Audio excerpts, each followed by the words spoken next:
Welcome to the Hospital Finance Podcast, your go-to source for information and insights that can help you stay ahead of the challenges impacting healthcare finance. And now, the host of the Hospital Finance Podcast, Michael Passanante. Hi, this is Mike Passanante, and welcome back to the award-winning Hospital Finance Podcast. Recently, the Healthcare Cost Institute released their 2018 Healthcare Cost and Utilization Report, which looked at healthcare spending, use, and prices for individuals under 65 covered by employer-sponsored insurance. To explain the findings in this report, I'm joined by John Hargraves, the Director of Data Strategy and Senior Researcher at HCCI. John oversees HCCI's data infrastructure and data visualizations. He is also a co-author of the annual Healthcare Cost and Utilization Report and contributes to the development of HCCI's Qualified Entity Initiative. His research focuses on the impact of policy and regulatory changes on healthcare spending and service use. John, welcome back to the program. Hi, Mike. Thanks for having me. So, John, happy to have you back. And for those that maybe are not familiar with HCCI, can you tell us a bit about what you do there? Yeah, sure. So the Healthcare Cost Institute was founded in 2011. We are a nonprofit, nonpartisan research group focusing on healthcare costs and use trends. Go figure. We primarily focus on these trends in the commercially insured population.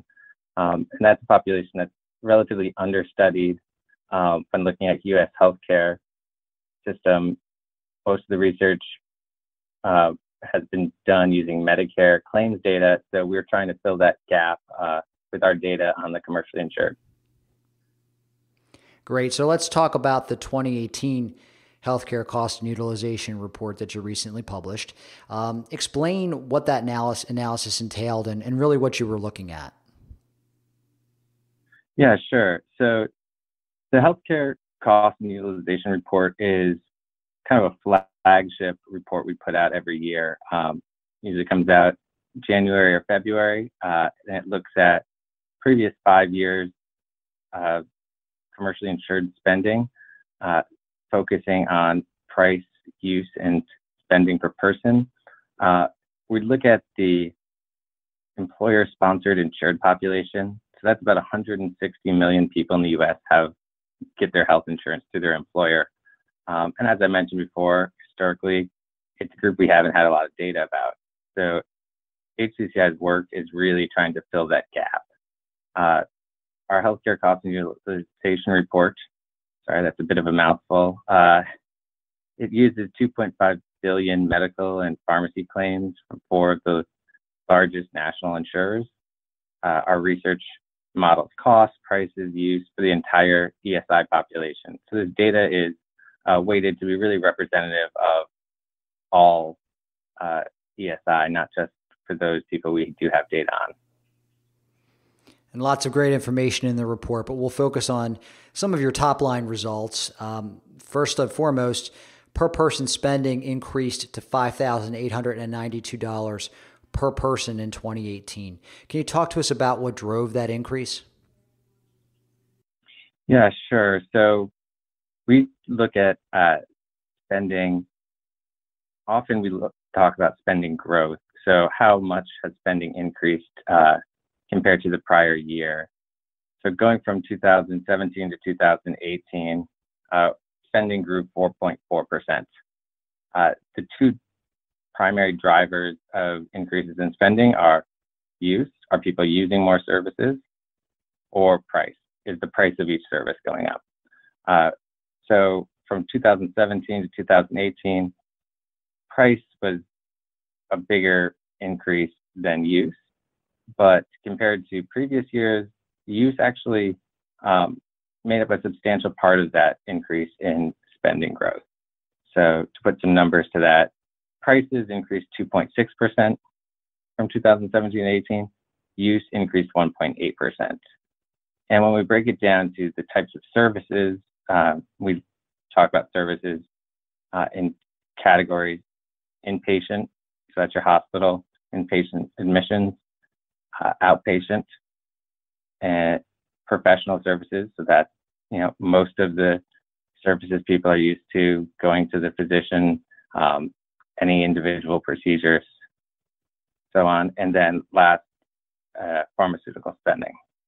So those four categories are how we kind of bucket our claims, and outpatient spending had the largest increase from 2017 to 2018.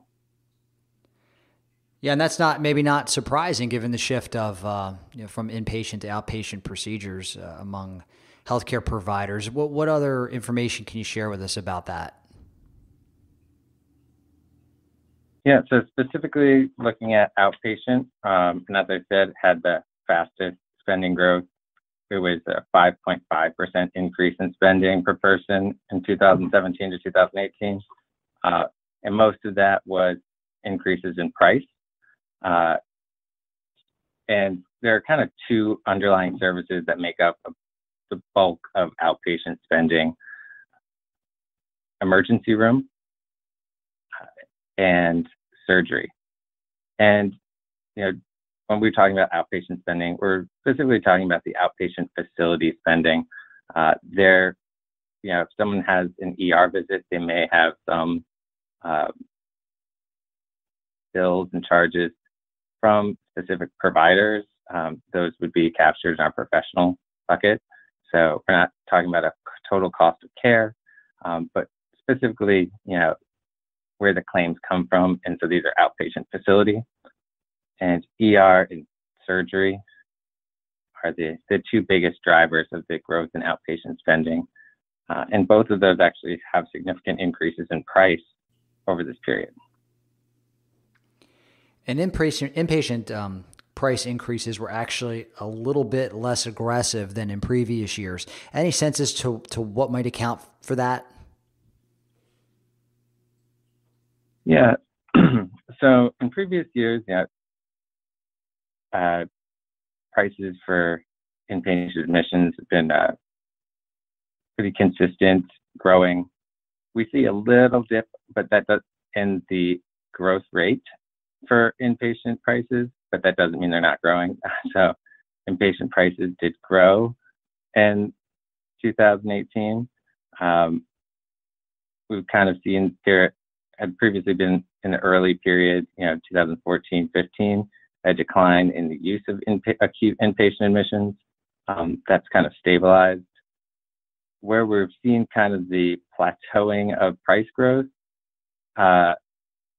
is really in surgical and medical admissions, which are two of the most common categories of inpatient admissions.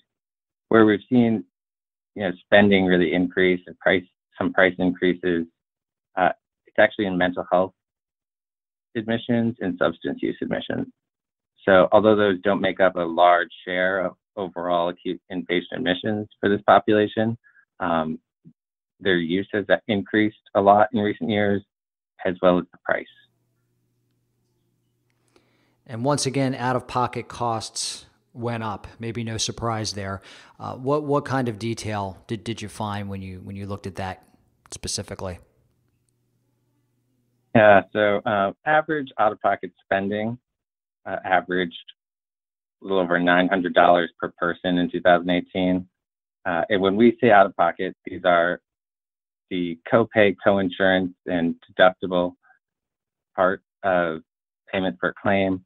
This doesn't include premiums or any payments that are not captured on the claim. So this is really kind of, when you go visit the doctor or have a service done, and there's that either a bill that's sent to you later on that says you owe this portion, or you pay a $20 copay. That's what we're talking about with our out-of-pocket measures. So over 5 years, 2014 to 2018, out-of-pocket costs rose an average of about 14.5%, which is an increase of $114. So that is a substantial increase. However, that was lower than the rate of total spending growth. So overall healthcare spending actually grew faster than the out-of-pocket spending. Another interesting thing we included in this year's report was a little bit on high deductible plans and the share of people enrolled in high deductible plans. That's been increasing. And in 2018, 33.5% of Americans with job-based coverage were enrolled in a consumer-directed or high deductible plan. That's 7.7 percentage points higher than we saw in 2014. Great information and findings, John. If someone wanted to get a copy of the report, where can they go? So they can go visit our website, which is healthcostinstitute.org. And right on our homepage, you'll see Healthcare Cost and Utilization Report. And you can click on that to access the most recent version and any of the previous year's reports. We also make sure to include downloadable data sets. So the underlying data for all the charts and all the text in our reports is available for download. Make all of our reports and the data publicly available on our website. This year's report actually has a state level add-on. So it's an interactive tool people can use if they're interested in the spending trends in their state and comparing it to other states or the national average, which is especially relevant to policymakers out there. And I think we're all interested in looking at some of that geographic variation. Who doesn't love a map? Interesting stuff, John. John Hargraves, thanks so much for joining us again on the Hospital Finance Podcast. Yeah, thanks for having me. Always enjoy talking to you. This concludes today's episode of the Hospital Finance Podcast. For show notes and additional resources to help you protect and enhance revenue at your hospital, visit Bessler.com/podcasts. The Hospital Finance Podcast is a production of Bessler. Smart about revenue, tenacious about results.